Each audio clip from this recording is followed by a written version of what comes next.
Com 3 malucos batendo num cara enquanto todo mundo assiste. E você ainda quer saber qual é o meu problema? Me quebra! Filmes e séries de televisão costumam girar em torno de heróis, do idealismo de Superman aos protagonistas moralmente complexos das séries mais modernas. Alguém com poderes decide fazer a coisa certa, isso conforta o público, e a ideia de pessoas extraordinárias protegendo o mundo sempre teve força. The Boys pega todo esse clichê, pega todo esse moralismo clássico, esse clichê de heroísmo e coloca tudo para o lugar mais cruel da humanidade. E é aí que entra Homelander, um dos personagens mais perturbadores da televisão recente. O que torna ele tão assustador é simples.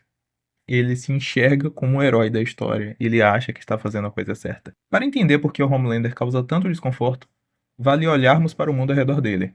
Em The Boys, os super-heróis funcionam como ativos corporativos. O sistema vive de aparência. A imagem sustenta tudo. Enquanto o público continua comprando a fantasia, os bastidores seguem protegidos. O Capitão Pátria é o produto perfeito dessa lógica. A capa, o sorriso, os discursos sobre inocentes, patriotismo, tudo faz parte de uma marca construída com extremo cuidado. A série vai desmontando essa imagem aos poucos. A origem do Capitão Pátria passa longe de qualquer memória afetuosa, de qualquer família ou de qualquer formação emocional estável. A história dele começa em laboratório. Ele foi criado a partir de experimentos com o composto V. Desde o início, ele foi tratado como um projeto, como um protótipo, como um investimento da VOD.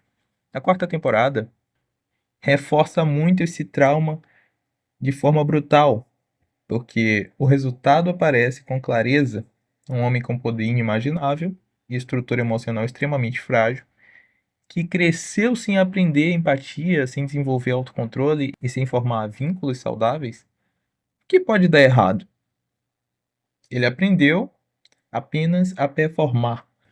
Ele aprendeu obediência. Ele aprendeu a oferecer uma versão que seja comprável de si mesmo. E é daí que nasce a psicologia do personagem. Homelander busca admiração o tempo todo, porque a admiração foi a forma mais próxima de afeto que ele conheceu. Só que aplauso não vai preencher nenhum vazio emocional de ninguém, vai apenas inflar uma sensação de si, de vazio. E a aprovação pública, de forma alguma, vai criar alguma intimidade. E essa fome dele nunca vai encerrar. Ele é um clássico tipo de histérico freudiano, em que busca o olhar do outro o tempo todo. Essa carência atravessa toda a série. Ora ele aparece como alguém emocionalmente forte, aparentemente, mas quando a gente olha por detrás, é um personagem emocionalmente incompleto. Alguém que aprendeu apenas a imitar o calor humano, sem realmente entender como ele funciona. Ele sabe sorrir para as câmeras, ele sabe consolar vítimas diante do público, ele sabe discursar depois de uma tragédia. Só que tudo parece um pouco deslocado, quase artificial, como se cada gesto tivesse sido estudado por alguém, observado, observando outras pessoas falarem ou através de um vidro. Grande parte disso funciona também por causa da excelente atuação do Anthony Starr. Ele constrói o personagem com atenção constante. É como se ele realmente vivesse aquele personagem, como se ele realmente fosse aquele personagem.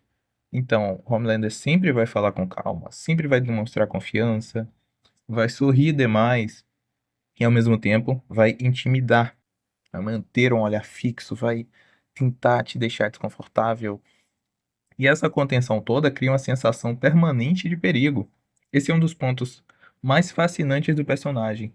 A violência dele nasce dos gatilhos mínimos. Qualquer coisa, ele pode explodir.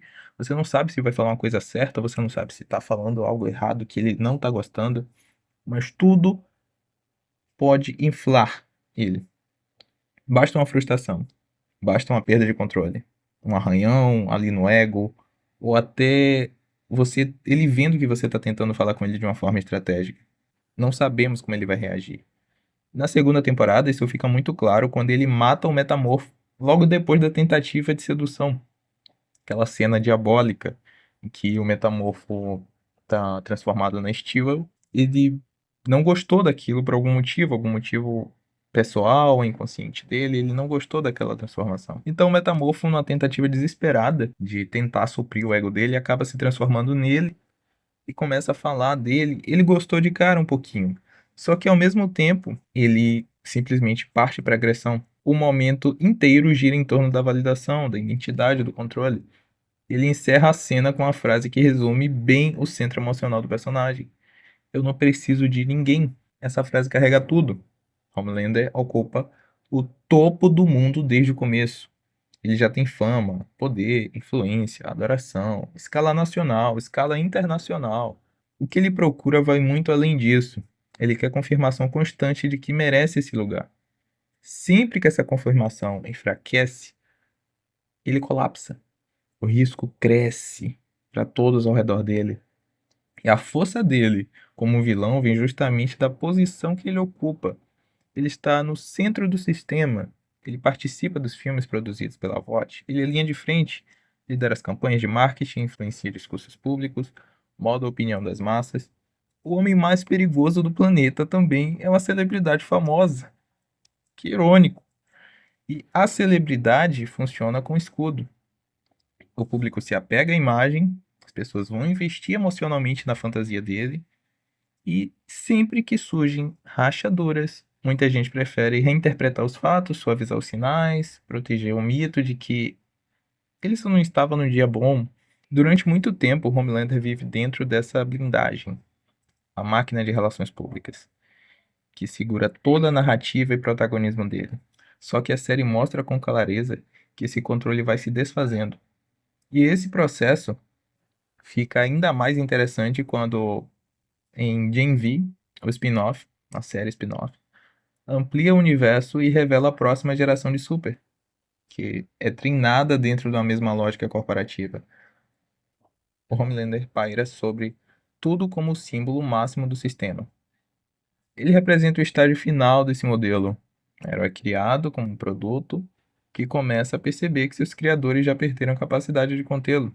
Quando ele aparece no final da primeira temporada de Gen V, o impacto vem exatamente daí.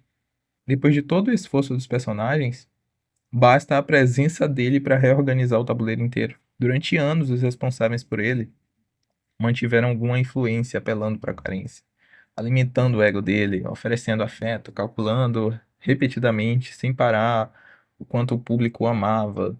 E essa estratégia tinha um prazo de validade. Em algum momento, ele ia colapsar. Um ser com esse nível de poder perceberia a proporção real da vantagem que possui. A partir daí, o equilíbrio entre o criador e a criação começam a ruir. Homelander passa a entender que ninguém ao redor dele tem força suficiente para impor limites reais a ele. E essa percepção muda tudo.